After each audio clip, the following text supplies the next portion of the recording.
Father Davis's solemn voice echoed through the church. In sickness and in health, in poverty and in wealth, will you love him, honor him, and protect him until death do you part. I looked at Sophia Taylor standing before me in her holy wedding gown. She was as beautiful as a painting, but as cold as ice. In my previous life, we were entangled for a full 50 years. From a young man who had nothing to the richest person in Seattle, controlling a $50 billion commercial empire. I gave her everything I could: wealth, status, endless indulgence, and love. But even when the two of us were lying side by side in hospital beds, our lives ebbing away, she never once said to me, "I love you." The last thing she left me was a poisoned regret. "Ethan, the greatest regret of my life is that I couldn't marry Liam. If you truly love me in the next life, please make it happen for us." Liam Parker, her unattainable white moon, the one she loved but could never have. For him, she gave me the cold shoulder, moved out, and even at our ocean-wide group listing celebration banquet. Just because of one despondent phone call from him, she abandoned all the guests and drove 1,000 miles to that city to comfort him. I spent 50 years and still couldn't warm her heart. Now, at her dying request, we really came back. Back to our wedding scene 50 years ago. I was about to say the words that once left me with no regrets. I do. But Sophia suddenly lifted her head. The bewilderment of newlyweds was gone from her eyes, replaced by a sharpness that saw through everything and disgust. I knew she had been reborn too. "Ethan," she said softly, her voice low but loud enough for nearby relatives and friends to hear, "let's break up." The church fell utterly silent. All eyes were fixed on me, full of shock, sympathy, and schadenfreude. My father-in-law, Sophia's father Robert Taylor, rose with an ashen face, about to explode. I raised my hand, signaling him to stay calm. I looked at Sophia. Her face wore a cruel satisfaction, as if she were waiting for me to break down, beg, and, like in a last life, cling to her in humiliation. But she was disappointed. I calmly unpinned the corsage on my chest and tossed it to the floor, my voice without a trace of emotion. "Fine." One word made all the prepared retorts Sophia had ready stick in her throat. For the first time, genuine astonishment showed in those beautiful eyes of hers. What did you say?" "All right," I repeated, even giving her a small smile. "Since you've decided, I'll let you have it.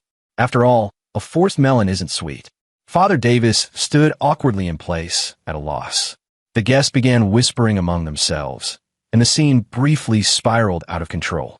Sophia's mother, Margaret Taylor, rushed over, grabbed her hand, and lowered her voice as she scolded, "Sophia, are you crazy? Do you know what you're doing?"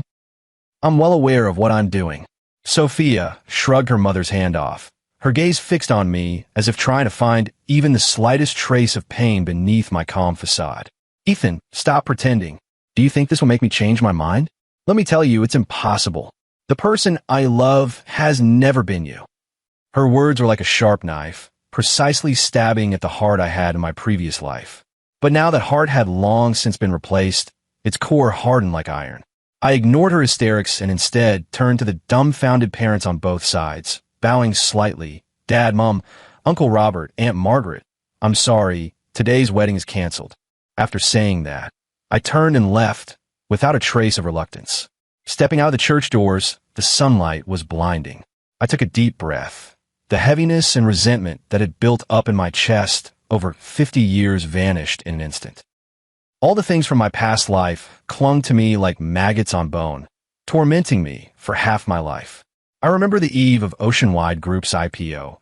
For a critical partnership, I went 3 days and nights without sleep, drank until I had a gastric bleed at the banquet, and the first thing I wanted to do after signing the contract was call her to share the joy.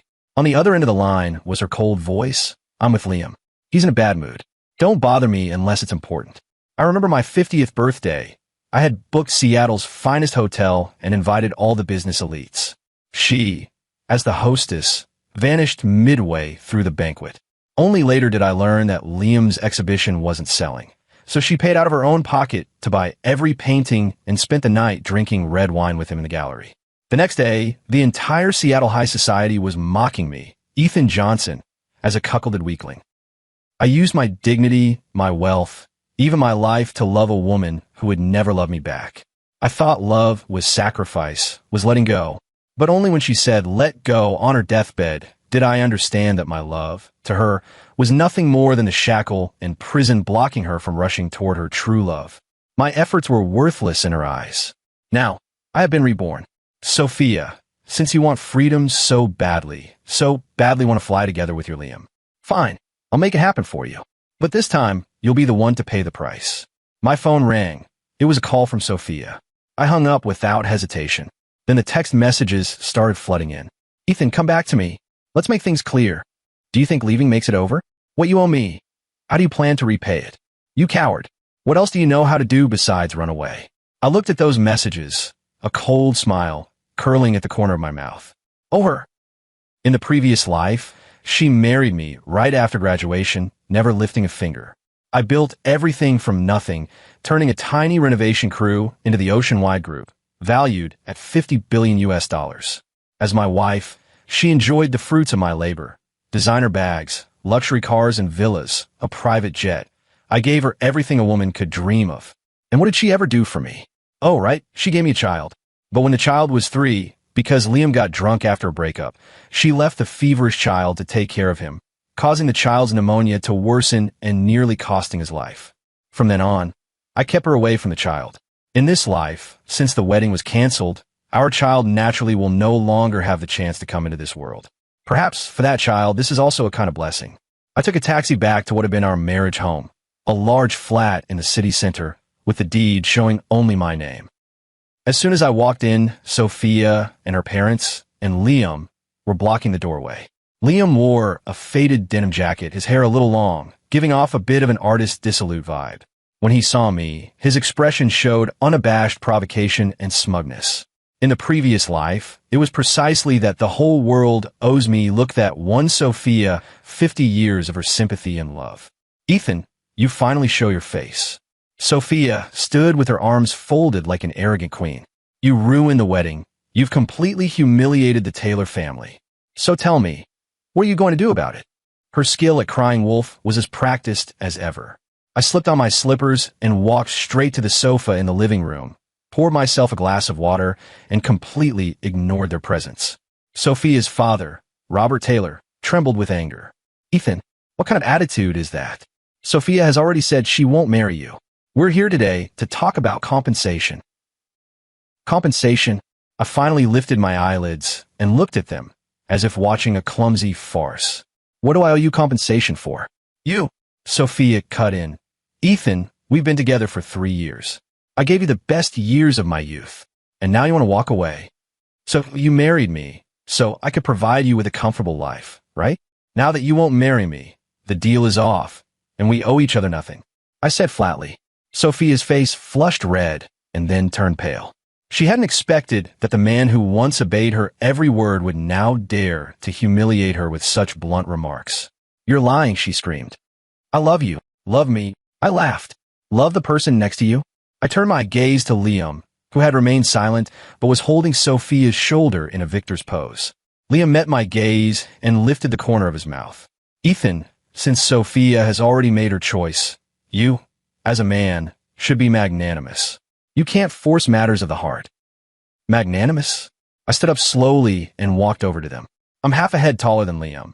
The aura I've developed from years in a high position made him instinctively take a step back. "Liam, I remember you graduated from Seattle School of Art and have always wanted to open a gallery, right?" I asked. Liam was stunned for a moment, then straightened his chest. "So what if it is?" "Nothing. I took out a checkbook, a habit I'd formed in my past life. I'll give you a chance. Leave Sophia, and I'll give you $5 million, enough for you to open a decent gallery and live the rest of your life in peace." In my previous life, I had considered buying him off. But back then Sophia cried to me, "Ethan, this is insulting me. You're also insulting Liam. Our relationship cannot be measured by money." I had no choice but to give up, so as not to make her sad. And now, I intend to measure her so-called sacred love with money right in front of her. Liam's breathing noticeably quickened. $5 million. In that era, for a poor student who had graduated only a few years before, it was undoubtedly an astronomical sum. A flash of greed crossed his eyes, but he quickly masked it again. He glanced at Sophia. Her expression had already reached the extreme of unpleasantness. Ethan, do you think you could buy me with money? The person I love is Sophia, not your money. Liam refused righteously, while not forgetting to look at Sophia with deep affection. Sophia's expression cleared slightly. She looked back at him, moved. Oh, I nodded, tore up the check, and in front of them, slowly ripped it to pieces. At least you have some backbone. Then I looked at Sophia. You've seen it too. I've done everything I can. Now, please leave my house. My house. Sophia snapped. Ethan, don't forget. The seed money for your startup came from my father. You owe me half of this house. At last, the truth revealed itself. This is their real purpose for coming today. Seed money. I chuckled softly. Uncle Robert, when you lent me $50,000 back then, I paid you back $100,000 the next year. Do you need me to pull up the bank transfer records to show you? Robert Taylor's face instantly flushed the color of raw liver. Of course he remembered. Back then he looked down on me as a poor kid. If Sophia hadn't insisted on marrying me, he wouldn't have lent even that $50,000. As for this apartment, I took the property deed from the drawer and slapped it on the table. The down payment, the monthly mortgage, every penny was earned by me. It's written in black and white. Only my name, Ethan Johnson, is on it. You want it? Fine. Swimming court. I methodically tore up the last shred of their illusions. Sophia's mother, Margaret Taylor, shrieked. Ethan, you are heartless. Sophia has been with you for 3 years, and you treat her like this? Have you no conscience? Aunt Margaret, speak with evidence, I said coldly, looking at her. During these 3 years, Sophia's food, clothing, and expenses here have all been the best. The bags, jewelry, clothes I bought her surely add up to well over $100,000, right? Who actually benefited? Let's do the math. Besides, I haven't even held you accountable for tricking us into marriage. Backing out on the wedding day shamed the Johnson family. How do you intend to pay that debt? Every word I said made their expressions darker. They obviously hadn't expected that I, who had always complied with them, would become so petty, so cold and merciless. Sophia trembled with fury, pointing at my nose. Ethan, just you wait. You'll regret this. I'm waiting. I made a please gesture. The door's that way, no seeing you out. The group slunk away. Liam, before leaving, turned back and gave me a venomous look. I knew it wasn't because I was heartless toward Sophia, but because of the $5 million check I had torn up. A person who values pride and love above money would not show that kind of covetous, greedy look upon seeing $5 million. He refuses only because he wants more. And Sophia is his greatest bargaining chip. In my past life, I didn't understand. In this life, I see through it. After things quieted down, I began to replay my life. In 1998, I was 25 and had a falling out with Sophia at our wedding. All I had besides this apartment was a fledgling renovation company with only a dozen or so employees, the precursor to Oceanwide Group. And at that time, Sophia was starting over as well. She knew Oceanwide Group would become a commercial empire worth $50 billion in market value. So she called off the wedding, but she would never let go of that juicy piece so easily. Sure enough, it wasn't long before I received a summons from the court. Sophia sued me, demanding division of the joint property from our cohabitation period. Her demand was clear. She didn't want the house. She didn't want cash. She only wanted half the equity of my renovation company. Her calculations were clicking loudly. In a last life, it was by relying on the original shares of Oceanwide Group that, even after years of separation from me, she still lived a life of profligacy. In this life, she wanted to pull the same trick again and imagine an even more perfect outcome. If she were to get half the company's equity with her and Liam's methods, they would inevitably find ways to push me out and take the whole company for themselves. By then, I, Ethan Johnson, would have nothing, and she, Sophia Taylor, would take my empire and, together with her true love, Liam Parker, ascend to the peak of life. I have to admit, the plan is perfect. It's a pity that the person she faced was me, reborn as well. The day I received the court summons, I called my lawyer, Mr. Carter. Then I contacted Sophia proactively. We arranged to meet at a cafe. She was still that same haughty self, as if she had me figured out. Have you come to terms? She stirred the coffee in her cup, too lazy to lift her eyelids. I accept your terms. I got straight to the point. Sophia snapped her head up, her eyes full of disbelief, which quickly turned to ecstatic joy. Are you serious? Serious, I nodded. You can have the company, but I have one condition. What condition? She watched me warily.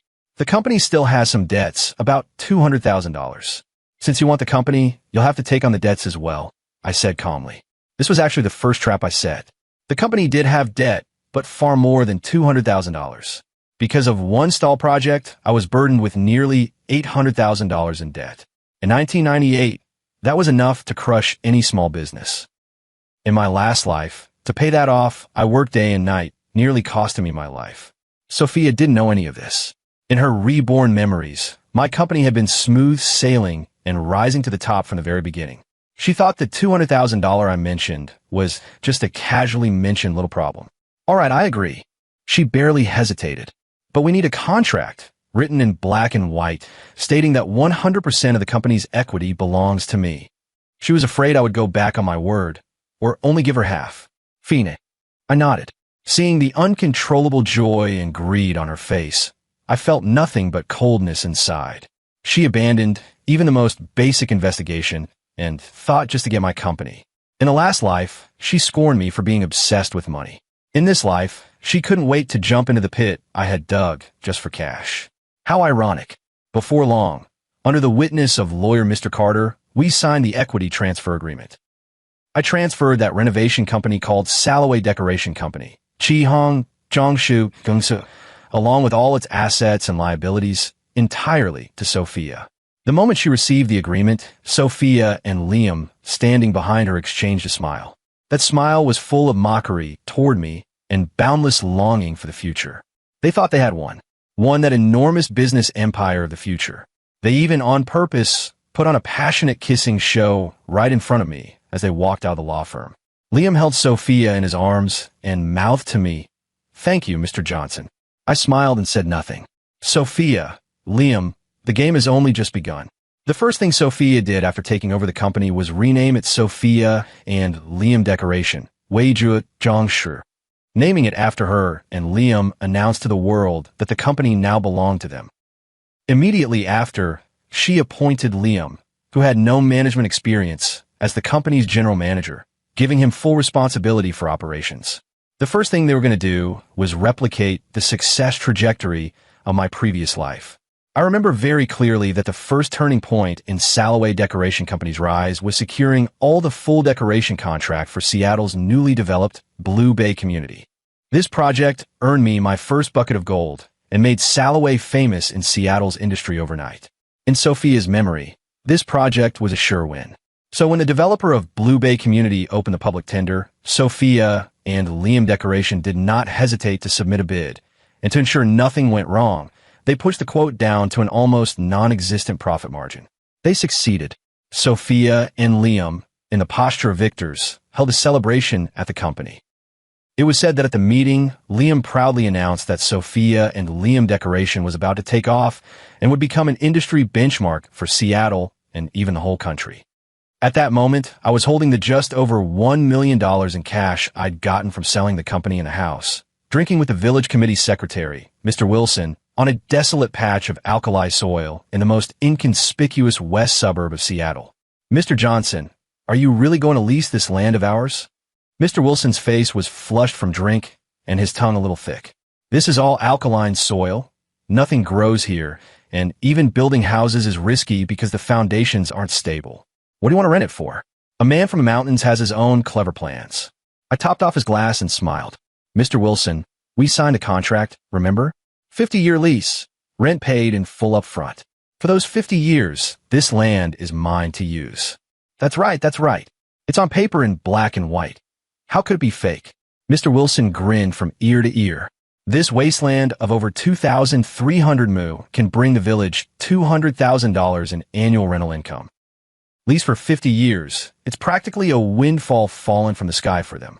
Everyone thought I was crazy, leaving a perfectly good renovation company behind to use all my assets to lease a godforsaken saline alkali land. Even my most capable assistant from my previous life, and the only subordinate I'm still in contact with in this life, Michael Wong, couldn't help but advise me, "Ethan, isn't this risk too great? How about we think it over again?" I patted his shoulder. "Michael, trust me, in less than 3 months, this place will become the hottest spot in all of Seattle. Michael was doubtful, but he chose to believe me. Because only I knew that in a week, the city government would release an outline for the city's development plan. And this barren salt-alkali land in the western suburbs would be designated the Seattle High-Tech Industrial Development Zone, and it would also become the starting point of Seattle's first highway to the inland provinces. In my previous life, I missed this opportunity, because at that time, I was mongda bukakijao over the $800,000 debt and had no time to pay attention to these things. By the time I noticed, this land had already been divided up by several major real estate developers, and I could only nibble on the scraps left by others like the Blue Bay community. In this life, I arranged things in advance and secured this core land that will be priceless in the future. And Sophia and Liam, excitedly, jumped into the first big pit I had prepared for them, Blue Bay community.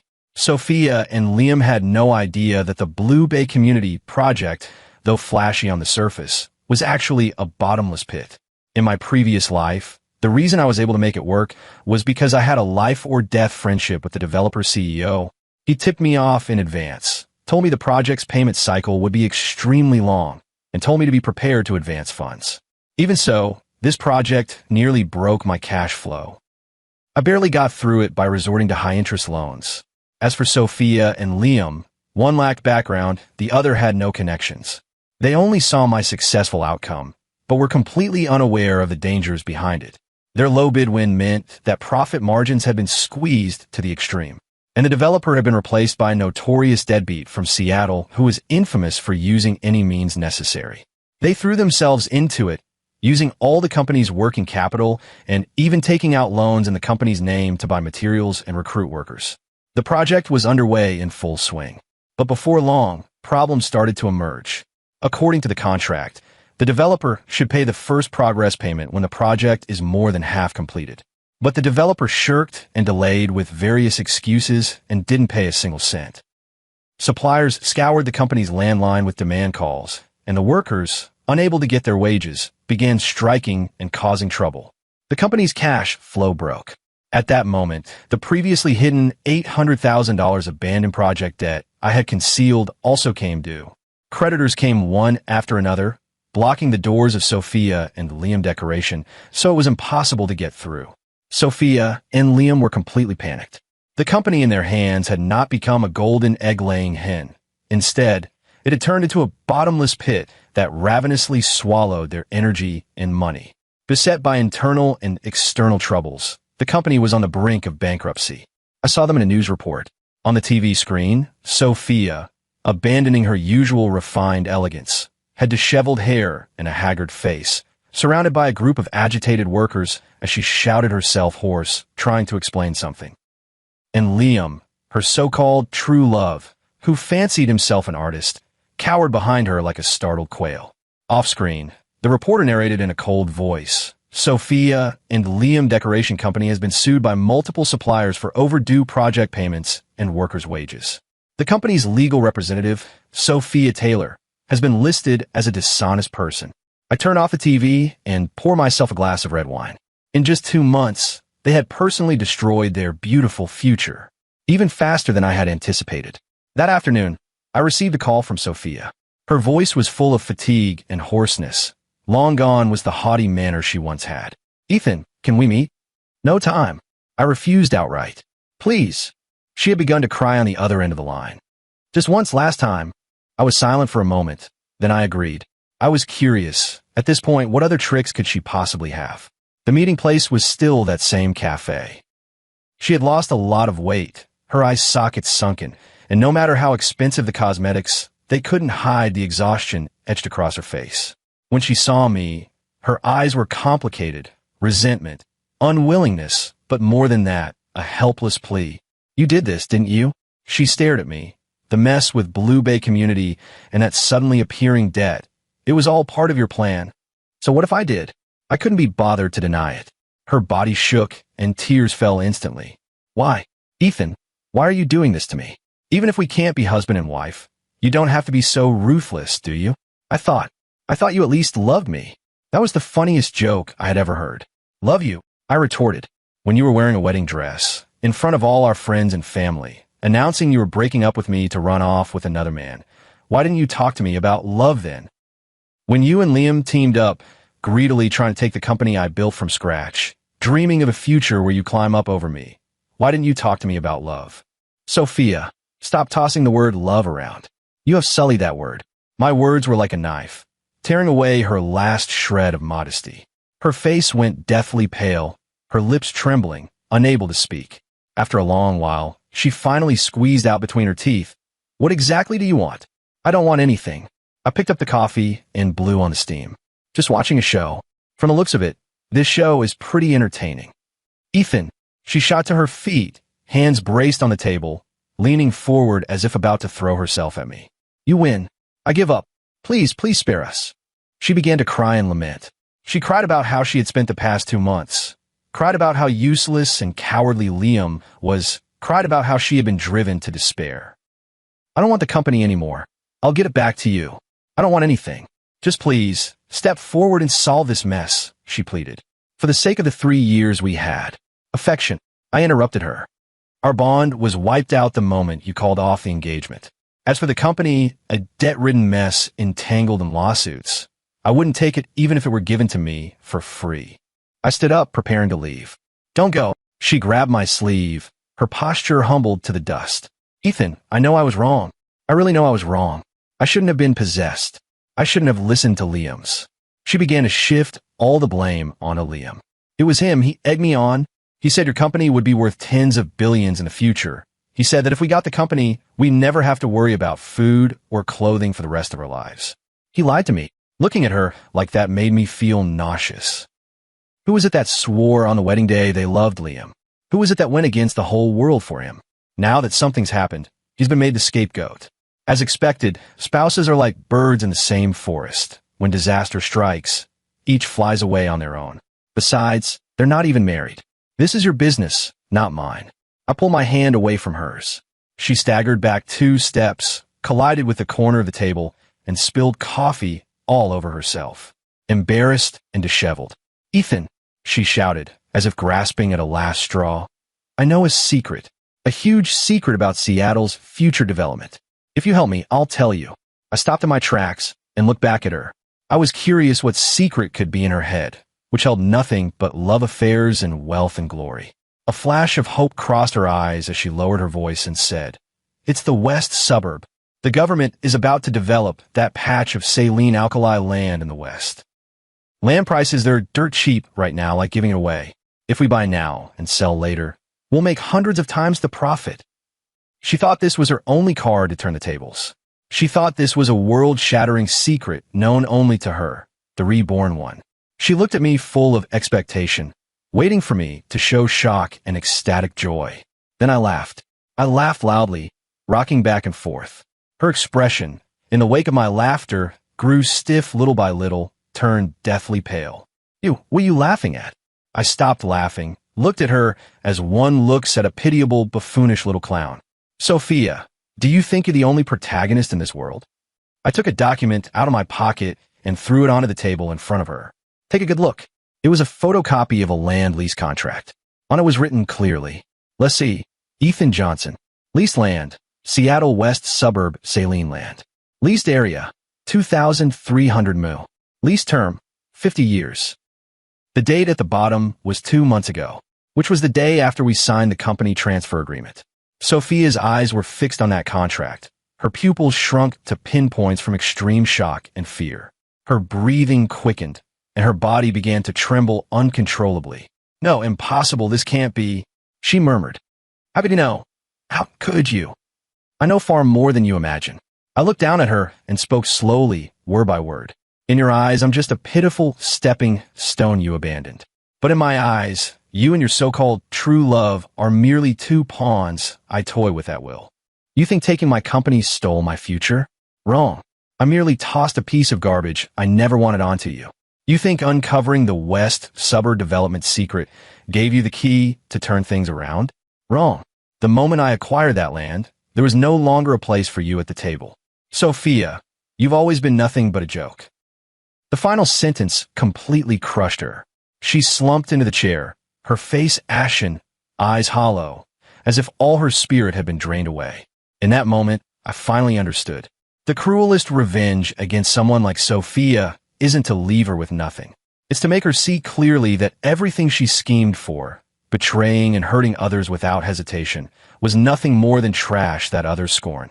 And what she gave up was the treasure she could never reach. I turned and walked away, never looking back. 1 week later, the Seattle city government held a press conference and officially announced the establishment of the Seattle High-Tech Industrial Development Zone and the launch of the Coastal Highway project. Land prices in the western suburbs skyrocketed overnight by 1,000-fold. I, Ethan Johnson, with these more than 2,300 acres of land in hand, suddenly became the most sought-after new tycoon in all of Seattle. I founded a new company named Rising Sun Capital, and countless investors brandished their checks and wore out the threshold of my office. Meanwhile, Sophia and Liam Decoration officially declared bankruptcy and liquidation amid endless lawsuits and debts. All of Sophia's assets, including her parents' house, were forcibly seized by the court to repay debts. She and her family, overnight, went from a well-off household with no worries about food or clothing to destitute people living on the streets.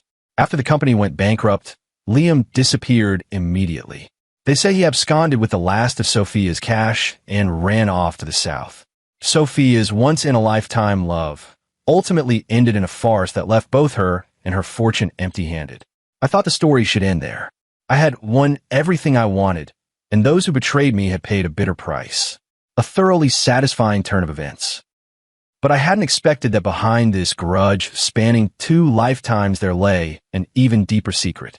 And the one who uncovered that secret was my assistant Michael Wong, who handed me an investigative report. A background investigation report on Liam. Ethan, this Liam is not simple. Michael Wong put a thick file folder on my desk, his expression solemn. I'm a little surprised. To me, Liam was nothing more than a man with grand ambitions, but poor skills, selfish and self-centered. There are plenty of people like that in society. What's so remarkable about him? Tell me about it. I lit a cigarette. We checked his background, Michael said, pointing at the file. He's been claiming to the outside world that he's an orphan who finished college on welfare and odd jobs. But in reality, his roots are in Los Angeles. Los Angeles? I raised an eyebrow. Los Angeles Parker family, a name that in my previous life thundered in my ears. They were the business magnates who fought my Oceanwide Group for 20 straight years. Although Oceanwide Group ultimately eked out a narrow victory, it was also left severely weakened. One could say the Parker family was my most formidable opponent in the business world in my last life. Could it be? I quickly opened the file folder and pulled out the documents inside. The first page was Liam's household registration information. Name, Liam Parker. Place of origin, Los Angeles. Father, Thomas Parker. Seeing the 3 words, Thomas Parker, the cigarette but in my hand suddenly burned my fingers. Thomas Parker, chairman of Los Angeles Parker Group. In my previous life, he was my greatest enemy. My breathing instantly grew rapid. A huge conspiracy, like a cold web, slowly unfurled in my mind. Liam is Thomas Parker's illegitimate son. Michael's voice sounded in my ear. He wasn't acknowledged by the Parker family from childhood and was raised in Seattle by his mother. It wasn't until he got into college that the Parker family began secretly funding him. We also found that Liam and Sophia didn't first meet in college. They were high school classmates, and they were already dating during high school. Ethan, look at this. Michael turned to the next page. It was a photocopy of a bank transfer record. This is Sophia's bank statement from her college years. From her freshman year onward, every month there's a fixed sum of $5,000 being transferred into an anonymous account. And we traced the recipient of that account. It's Liam. In other words, during the 3 years Sophia and I were dating, she had been taking the money I gave her to support her white moonlight. And I, like a fool, knew nothing about it. The worst part came next.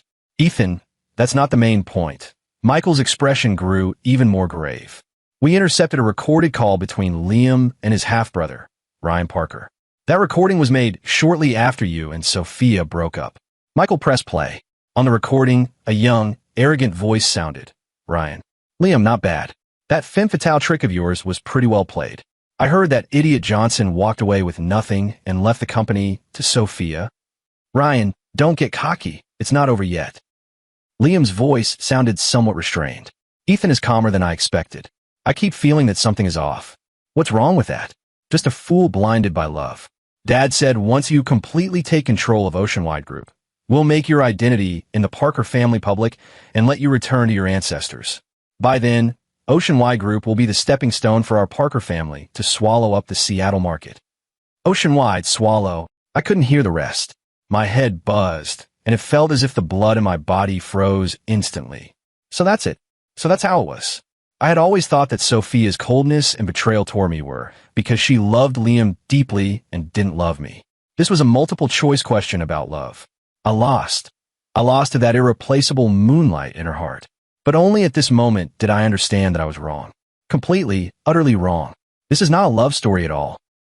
It's a business conspiracy meticulously planned from the start, aimed at me, Ethan Johnson, and my Ocean-wide group.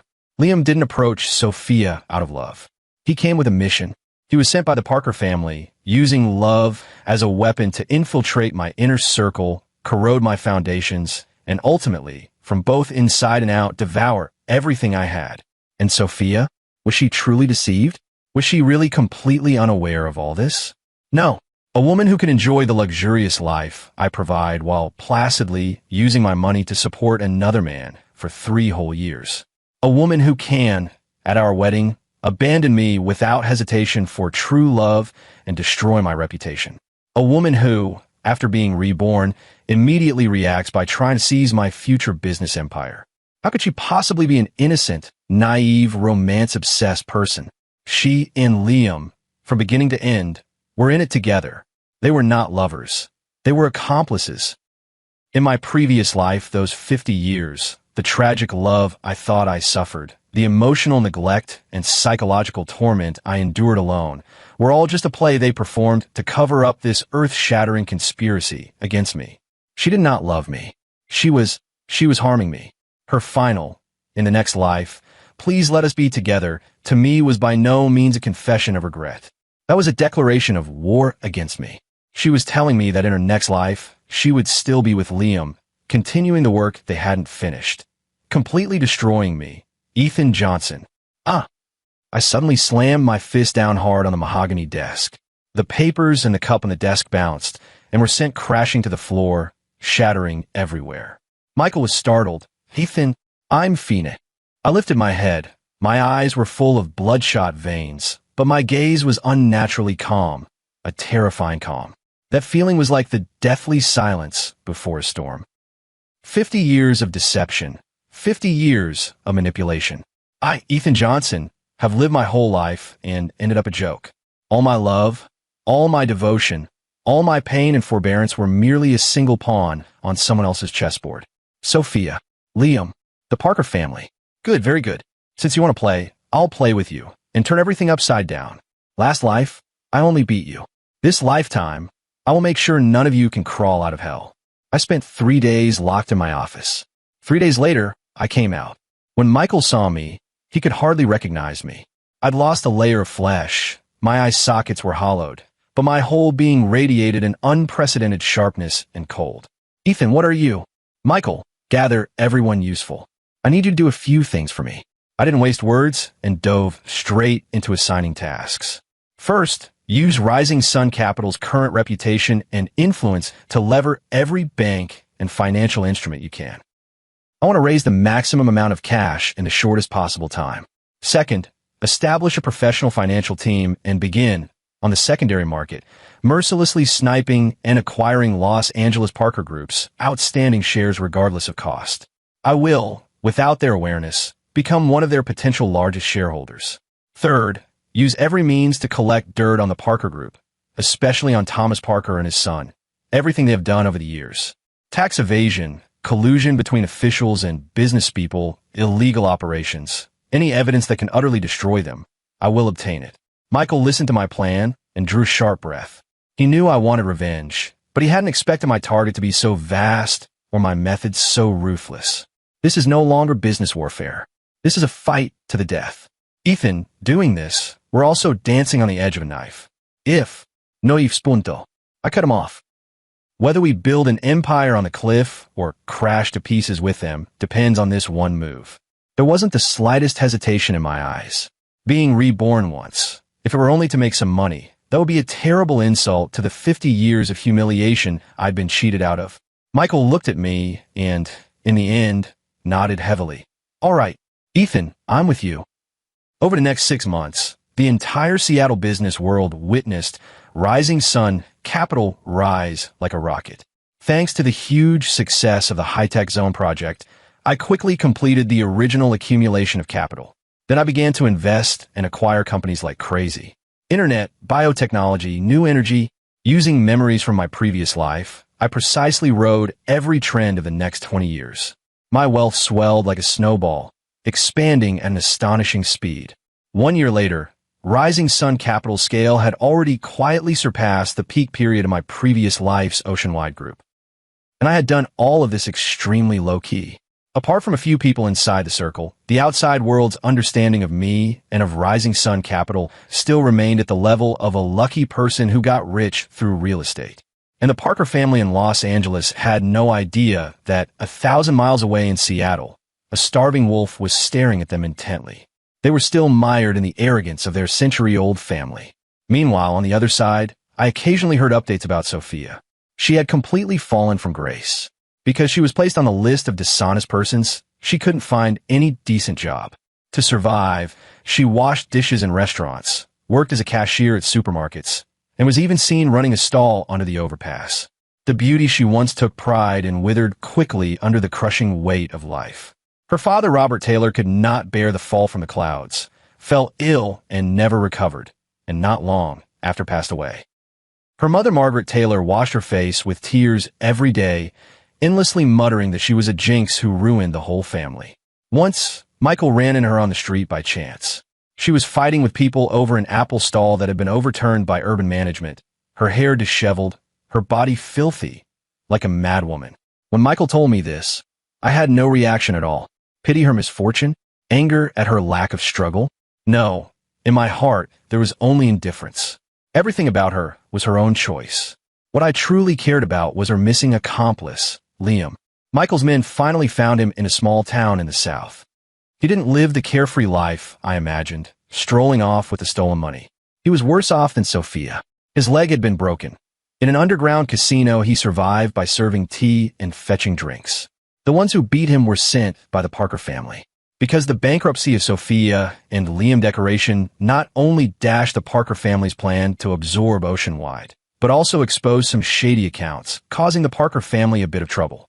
Enraged, Thomas Parker took out his anger on this ineffectual and incorrigible illegitimate son.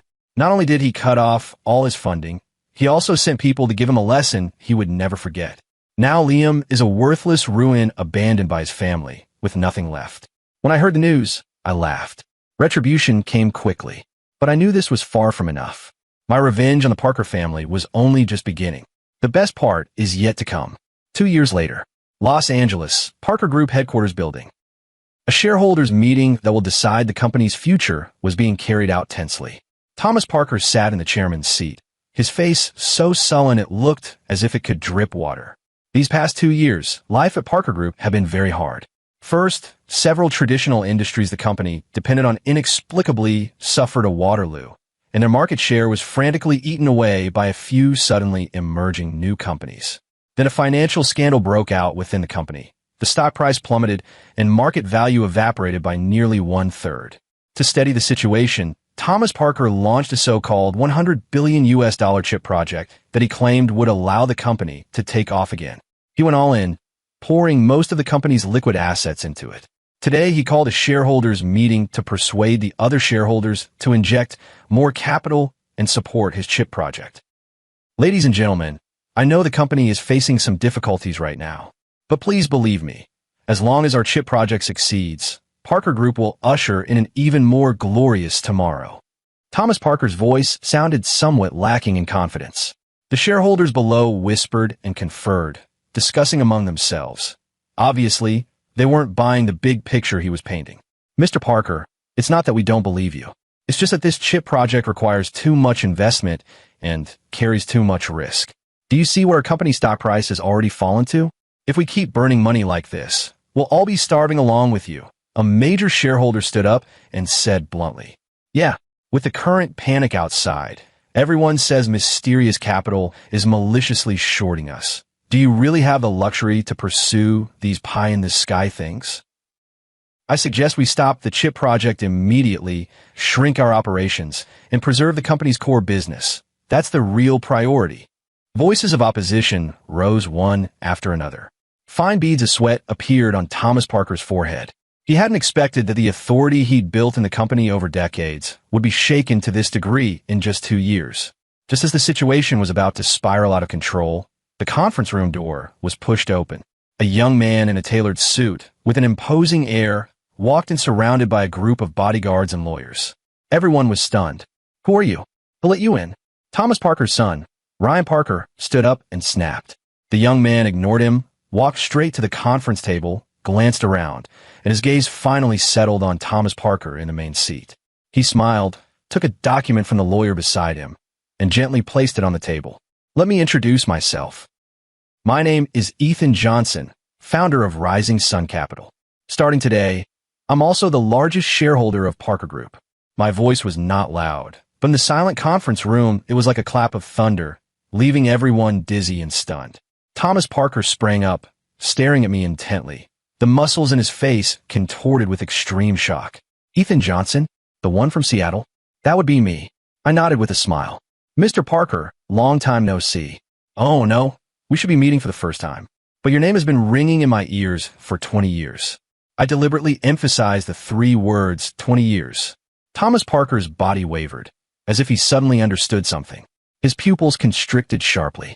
Pointing at me, his voice trembling, "It was you. It was you. The one who's been scheming behind the scenes these past 2 years was you." "Scheming? Mr. Parker, you overstated." I pulled out a chair and sat down as if no one else was there. "I merely used some normal business methods to buy a bit of stock from shareholders that they didn't particularly want. As for the troubles your Parker Group ran into, they were purely market behavior. Let's just say Parker Group is old now and can't keep up with the times." My words struck like slaps, harshly smacking Thomas Parker's face. "Impossible. How could you have so much money?" Ryan screamed. He couldn't accept the fact. In his eyes, I was just a bumpkin from Seattle, a pitiable creature toyed with at their mercy. How could he possibly have, in just 2 short years, amassed the power to shake the foundations of Parker Group? Because while you were still indulging in dreams of absorbing me, I looked at him, my gaze icy. I had already reached heights you could not see. "All right, idle talk over. Let's get back to business." I tapped the table, drawing everyone's attention. As the largest shareholder of Parker Group, I now propose we hold a revote on the $100 billion chip project. "I object," Thomas Parker roared. "Opposition invalid." I smiled.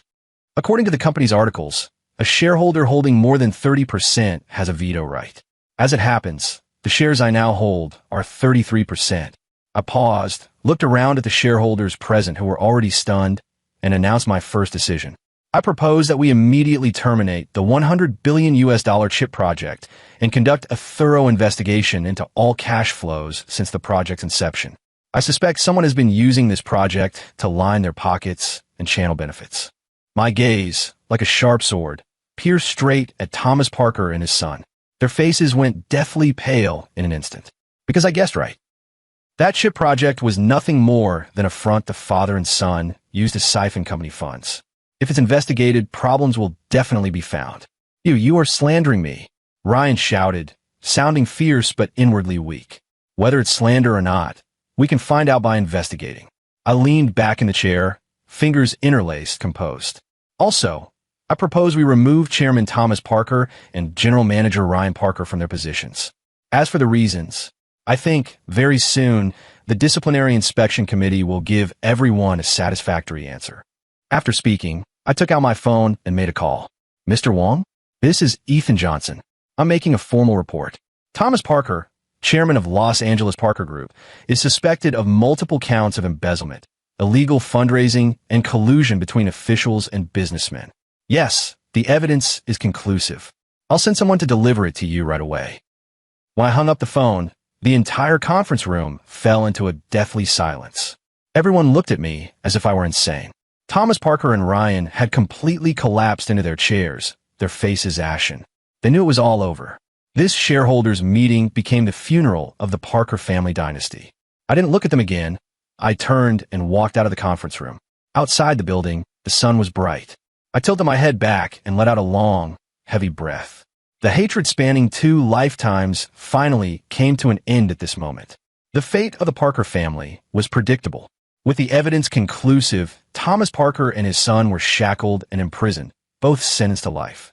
Because its backbone had fallen and scandals were exposed, Parker Group's stock collapsed, and in the end my rising sun capital completed the full acquisition and restructuring at a very low price.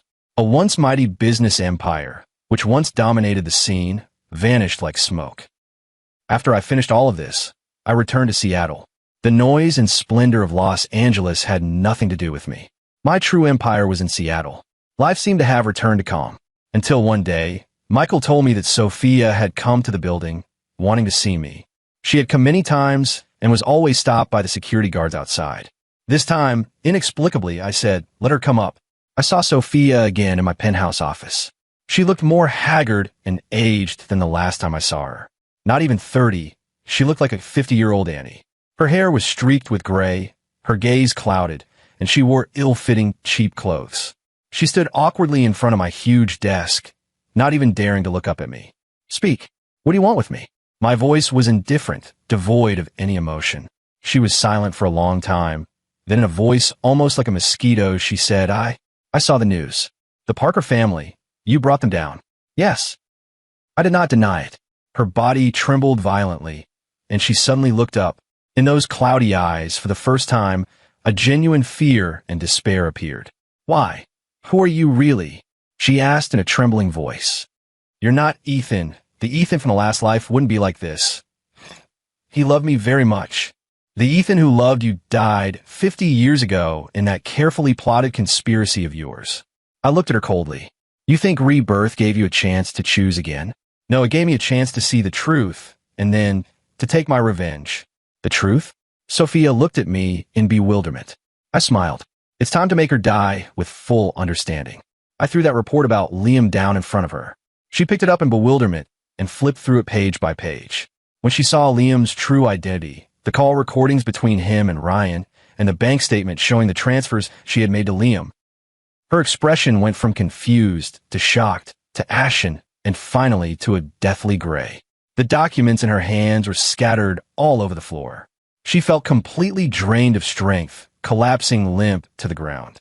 "No, it's not like that. It isn't." She shook her head like a madwoman, tears and snot streaming down her face. "He loves me. Liam, he loves me. He just wanted to prove himself." At this point, she was still deceiving herself. "Love."